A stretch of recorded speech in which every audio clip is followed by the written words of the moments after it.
എൻ്റെ പേര് നിഷ സത്യദാസ്. ഞാൻ കോഴിക്കോട് ജില്ലയിലെ താമരശ്ശേരി ഇടവകാംഗമാണ്. ഞാൻ ഇപ്പോൾ പ്രസൻ്റിലി എറണാകുളത്താണ് താമസിക്കുന്നത്.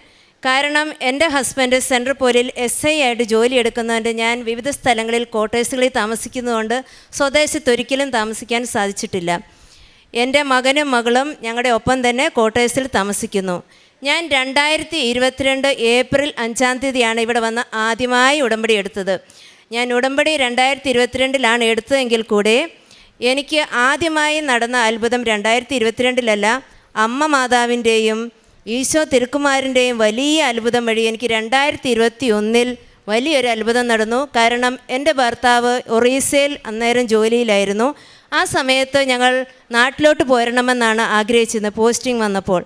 പക്ഷേ നിർഭാഗ്യവശാൽ എൻ്റെ ഭർത്താവിന് കൽക്കട്ടയിലേക്ക് പോസ്റ്റിംഗ് വരികയും ഞങ്ങൾ വളരെ വിഷമസ്ഥിതിയിലായി. കാരണം എൻ്റെ കുട്ടികൾക്ക് മലയാളം അറിയത്തില്ല, അവർക്ക് കേരളത്തിൽ കൊണ്ടുവന്നാൽ പഠിക്കാൻ സാധിക്കുകയുമില്ല.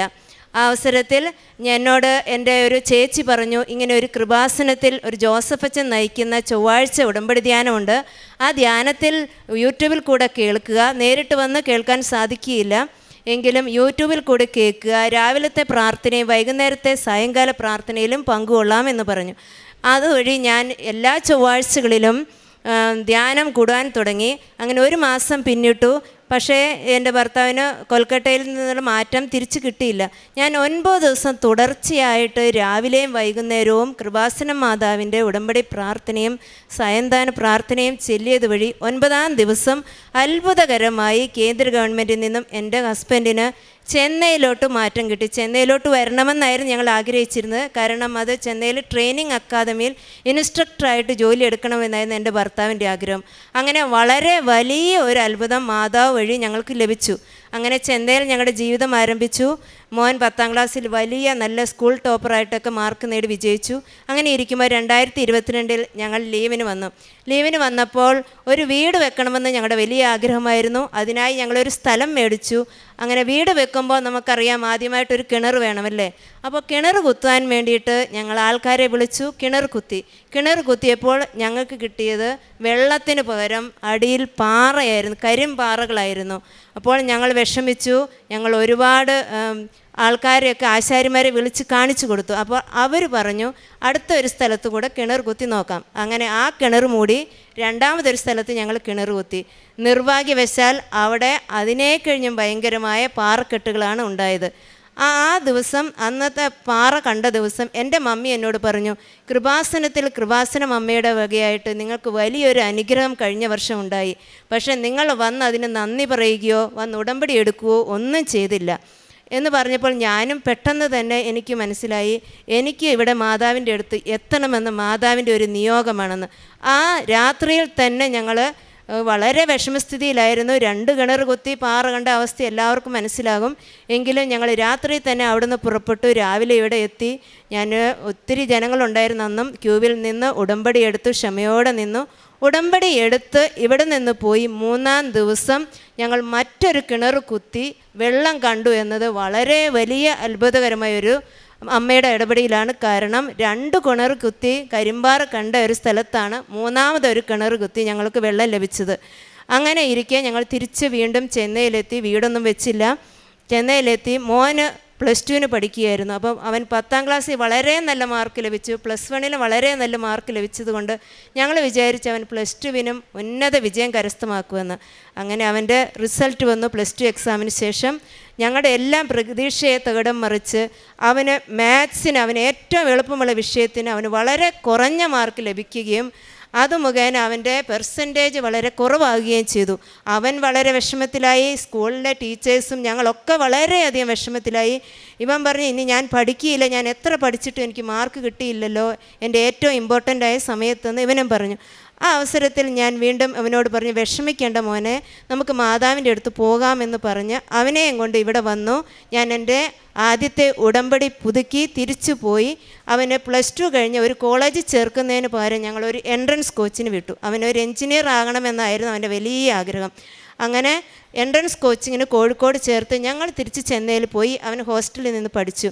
അങ്ങനെ ആ എൻട്രൻസിൻ്റെ എക്സാമിൻ്റെ സമയമായപ്പോൾ അത്ഭുതകരമായി എൻ്റെ ഭർത്താവിന് ലീവ് കിട്ടുകയും വീണ്ടും ഞങ്ങൾ അവനെയും കൊണ്ട് ഈ കൃപാസനത്തിൽ വരികയും അച്ഛൻ അവൻ്റെ ഹോൾ ടിക്കറ്റ് ആൾത്താരിൽ കയറി അച്ഛൻ്റെ അടുത്ത് വരാൻ സാധിക്കുകയും ഹോൾ ടിക്കറ്റ് കൊണ്ട് അച്ഛൻ പ്രാർത്ഥിച്ച് അവനൊരു കാശുരൂപം വെഞ്ചരിച്ച് കൊടുത്തു.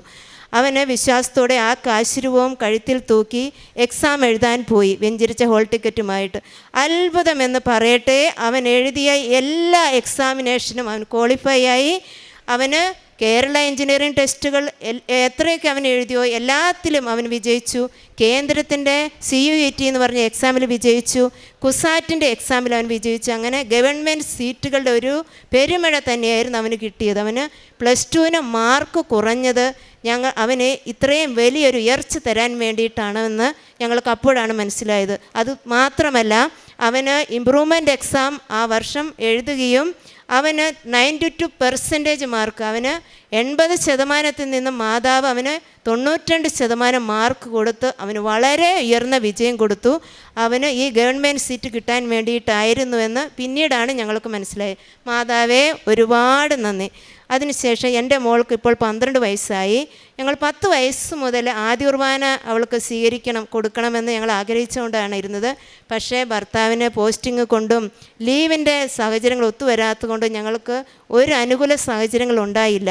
ആ അവസരത്തിലാണ് ഞങ്ങളൊരു വീടിന് വേണ്ടിയിട്ട് ഞാൻ പറഞ്ഞു, കിണർ കുത്തിയുള്ളൂ, ഞങ്ങൾക്ക് വീട് ലഭിച്ചിട്ടില്ലായിരുന്നു.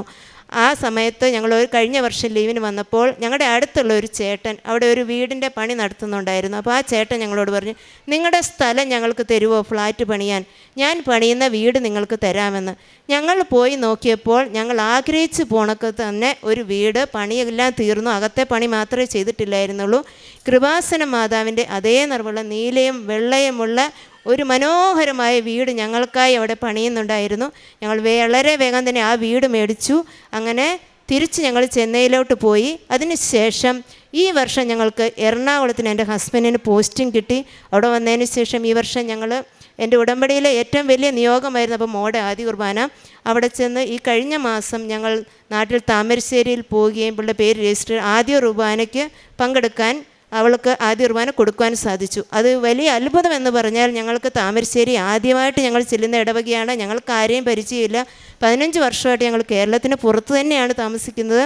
എങ്കിലും ഞങ്ങൾ എത്തുന്നതിന് മുമ്പ് തന്നെ, ലീവിന് ചെല്ലുന്നതിന് മുമ്പ് തന്നെ അവിടെ അച്ഛനും അവിടെയുള്ള കൈക്കാരുമായിട്ട് ഇടപെട്ട് ഞങ്ങൾക്ക് ഹാള് ബുക്ക് ചെയ്യാനും പള്ളി അലങ്കരിക്കാനും അതുകൊണ്ട് എല്ലാ ക്രമീകരണങ്ങൾക്കും ഞങ്ങൾക്ക് മുന്നേ മാതാവ് ആൾക്കാരെ അയച്ചു. ഇവളുടെ ഫങ്ഷൻ വളരെ ഭംഗിയായിട്ട് നടന്നു. പിന്നെ വേറൊരു വലിയ അത്ഭുതം എന്ന് പറയുന്നത്, ഞാനൊരു കേക്കൊക്കെ ഉണ്ടാക്കുന്ന ഒരു ബേക്കറായിരുന്നു. എനിക്ക് കേക്കിൻ്റെ വലിയ ബേക്കിംഗ് കട തുടങ്ങണമെന്നായിരുന്നു ആഗ്രഹം. അങ്ങനെ ഇരിക്കുന്ന അവസരത്തിൽ ഞാൻ ചെന്നൈയിലായിരിക്കുമ്പോൾ തന്നെ ഒരുപാട് കേക്കുകൾ ഉണ്ടാക്കി വിൽക്കുമായിരുന്നു. ആ അവസരത്തിൽ ഞാൻ എൻ്റെ മൊബൈലിൽ ഒരു ആഡ് കണ്ടു, ഒരു TTC കോഴ്സിൻ്റെ. ഞാൻ അതിൻ്റെ പ്രകാരം ഞാൻ ആഡിനൊരു മെസ്സേജ് തിരിച്ചയക്കുകയും അത്ഭുതകരമെന്ന് പറയട്ടെ, എനിക്ക് ആ TTC കോഴ്സിൽ ചേർന്ന് പഠിക്കാനുള്ള അവസരം ഉണ്ടാവുകയും ചെയ്തു. ഞാൻ 15 വർഷം മുമ്പ് എൻ്റെ വിദ്യാഭ്യാസം ഉപേക്ഷിച്ചതാണ്. വീണ്ടും ഒരിക്കലും ഞാൻ വിദ്യാഭ്യാസത്തിലോട്ട് തിരിച്ചു വരുമെന്ന് വിചാരിച്ച ആളല്ല. എങ്കിലും മാതാവിൻ്റെ അനുഗ്രഹം കൊണ്ട് എനിക്ക് വീണ്ടും പഠനത്തിലോട്ട് തിരിച്ചു വരാൻ സാധിച്ചു. ഈ കഴിഞ്ഞ ജനുവരിയിൽ ഞാൻ മാർച്ചിൽ എക്സാം എഴുതി. അതിനെനിക്ക് ഓൾ കേരള TTCയിൽ ഫസ്റ്റ് റാങ്ക് ലഭിച്ച് എന്നെ മാതാവ് അത്രത്തോളം ഉയർത്തി. ഞാൻ പഠിച്ച ഇൻസ്റ്റിറ്റ്യൂട്ടിൽ തന്നെ HOD ആയിട്ട് ടീച്ചർമാരെ പഠിപ്പിക്കുന്ന ട്യൂട്ടറായിട്ട് ഇപ്പോൾ ജോലി ലഭിച്ചു. ഇതൊക്കെ ഞാൻ ഒരിക്കലും സംഭവിക്കുമെന്ന് വിചാരിക്കുക പോലും ചെയ്യാത്ത അനുഭവങ്ങളാണ് മാതാവ് എൻ്റെ ജീവിതത്തിൽ ഉടനീളം ഞങ്ങളെ നയിച്ചുകൊണ്ട് ഞങ്ങൾക്ക് തന്നുകൊണ്ടിരിക്കുന്നത്. മാതാവേ നന്ദി, യേശുവേ നന്ദി. പിന്നെ നേർച്ച വസ്തുക്കൾ പുരട്ടിയിട്ടാണ് എൻ്റെ മക്കൾ എന്നും സ്കൂളിൽ പോകാറുള്ളത്. അവർക്ക് ഉയർച്ചയല്ലാണ്ട് ഒരിക്കലും ഒരു നഷ്ടം ഇതുവരെ ഉണ്ടായിട്ടില്ല. പിന്നെ ഞങ്ങൾ കോട്ടേഴ്സിലാണെന്ന് ഞാൻ പറഞ്ഞു, ഞങ്ങൾ ഈ പേപ്പറൊക്കെ ഓരോ വീടുകളിൽ കയറി മാതാവിന് എനിക്ക് തന്ന അത്ഭുതം പറഞ്ഞ് അവർക്ക് കൊടുക്കുമ്പോൾ അവരുടെ ജീവിതത്തിലും, അക്രൈസ്തവരാണെങ്കിൽ പോലും അവരുടെ ജീവിതത്തിലും വളരെയധികം വീടില്ലാത്തവർക്ക് വീട് കിട്ടുകയും ഒക്കെ പറഞ്ഞെന്ന് പറയുന്ന അവരുടെ അത്ഭുതം കേൾക്കുമ്പോൾ എനിക്കും ഭയങ്കര ചാരിതാർത്ഥ്യമുണ്ട്. മാതാവിന് കോടാനുകോടി നന്ദി, ഈശോയ്ക്ക് നന്ദി. എന്നെ ഇവിടെ എത്തിച്ചത് ദൈവത്തിൻ്റെ ഒരു മാതാവിൻ്റെ ഒരു അത്ഭുതമായിട്ട് ഞാൻ ഇന്ന് കണക്കാക്കുന്നുള്ളൂ. കാരണം ഞാൻ ഉടമ്പടി പുതുക്കാൻ വന്നയാളായിരുന്നു. പക്ഷേ എനിക്കിവിടെ കയറി സാക്ഷ്യം പറയാനുള്ള അനുഗ്രഹമാണ് ഇന്ന് എനിക്ക് മാതാവ് തന്നത്.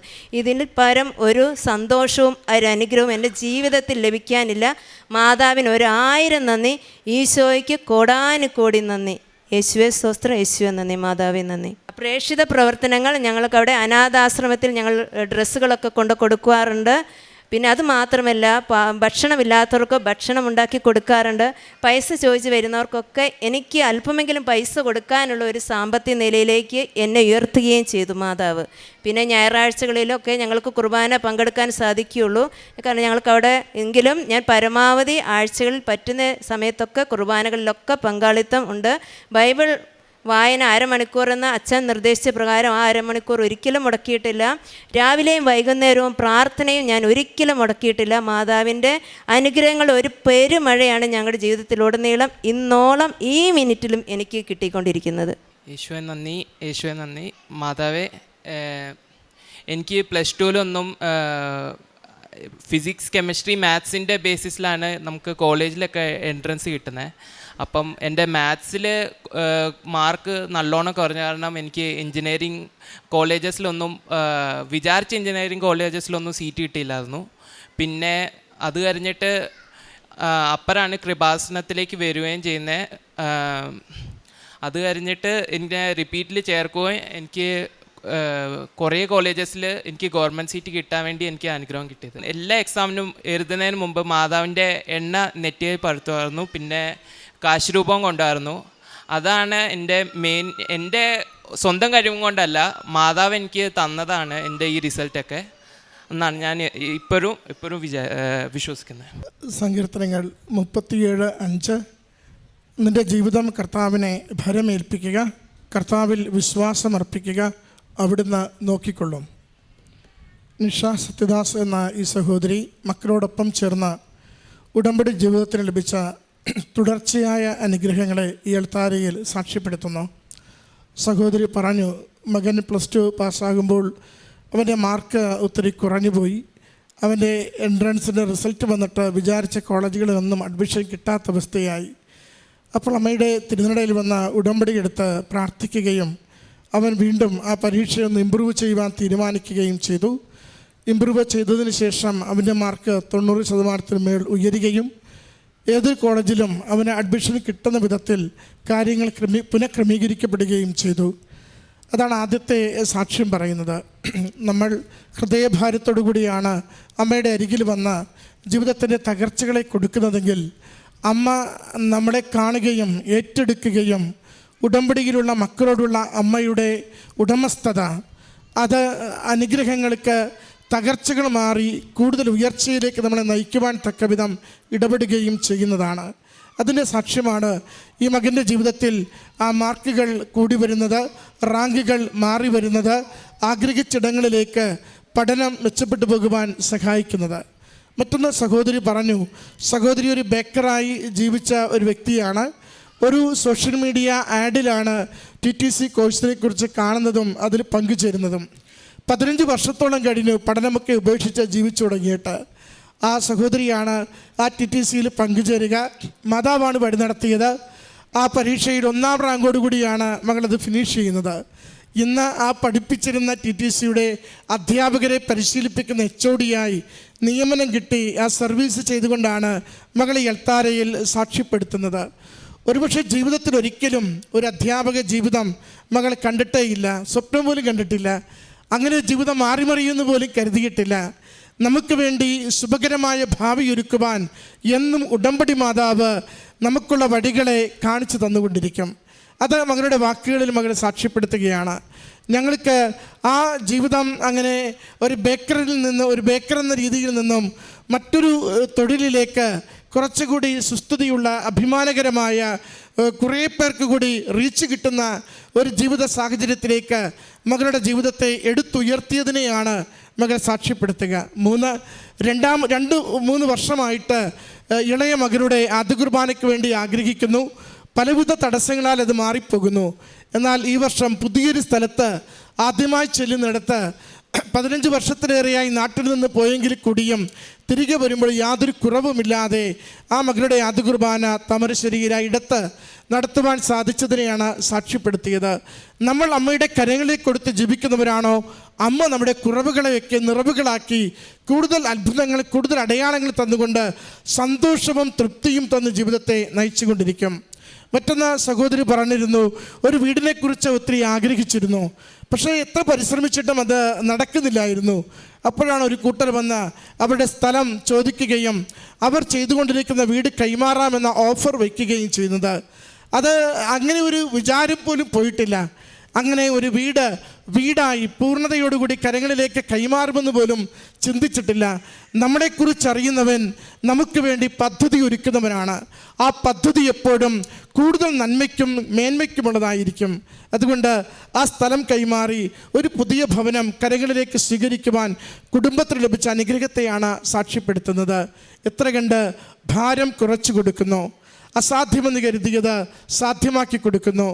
വളരെ ലോ സ്റ്റാറ്റസിലുണ്ടായിരുന്ന ഒരു മാർക്കും അവൻ്റെ മകൻ്റെ ജീവിതത്തിൻ്റെ രീതികളെയും എത്ര പെട്ടെന്നാണ് ഹൈ സ്റ്റാറ്റസ് കൊടുത്തുകൊണ്ട് നല്ല വിജയം കൊടുത്തുകൊണ്ട് ദൈവനാമത്തെ മഹത്വപ്പെടുത്തുവാൻ മകനെ ഉയർത്തുന്നത്.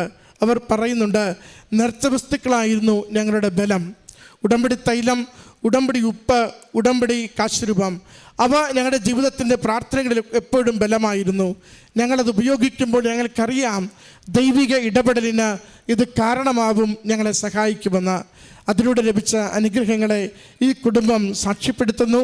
നമ്മുടെ വലിയ വിഷയങ്ങളെ അമ്മ മാതാവിന് കൊടുത്തുകൊണ്ട് വേഗത്തിൽ ഉടനടി പരിഹാരത്തിൻ്റെ അമ്മ ജീവിതത്തിൽ ഇടപെടുവാൻ, കുടുംബ വിഷയങ്ങളിൽ ഇടപെടുവാൻ വേണ്ടി പ്രാർത്ഥിക്കാം. കരങ്ങളടിച്ച് ഈ സാക്ഷ്യം അമ്മ മാതാവിനും തിരുക്കുമാരനും സമർപ്പിക്കാം. അത്യപൂർവ ദൈവാനുഭവങ്ങൾ ഇനി നിങ്ങൾക്കും സ്വന്തം. ഈ യൂട്യൂബ് ചാനൽ ഇതുവരെ സബ്സ്ക്രൈബ് ചെയ്തിട്ടില്ലെങ്കിൽ ഇപ്പോൾ തന്നെ സബ്സ്ക്രൈബ് ചെയ്യുക. ഈ വീഡിയോ ഇപ്പോൾ തന്നെ നിങ്ങളുടെ സുഹൃത്തുക്കൾക്ക് ഷെയർ ചെയ്തുകൊണ്ട് കർത്താവിൻ്റെ പ്രേക്ഷിതരാകുക.